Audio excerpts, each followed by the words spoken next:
ஒரு சமயம் ஒரு பத்திரிகையில அந்த உலக பிரசித்தி பெற்ற பணக்காரர்ல ஒருவர், அவருக்கு எண்ணெய் கிணறு இருக்குது, கப்பல்கள் இருக்குது, சொந்தமா நிறைய ஃபேக்டரிஸ் இருக்கிறது, பெரிய செல்வந்தர். அவர்கிட்ட கேட்டாங்க, எப்படி இவ்வளவு பணம் நீங்க சம்பாதிக்க முடிந்தது?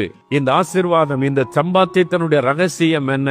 அவர் சொன்னார், நான் இயேசுவை விசுவாசிக்கிறேன், பைபிள் வசனத்தை விசுவாசிக்கிறேன். முதல்ல சின்னதா பிசினஸ் பண்ணும்போது தசம பாகத்தை ஆண்டவருக்கு கொடுத்தேன். ஆண்டவர் ஆசீர்வதிச்சா பிசினஸ் பெருக பண்ணினார். அதுல வர்ற ஆசீர்வாதத்தை பார்த்த போது எனக்கு வரக்கூடிய வருமானத்துல 30% கத்தருக்கு.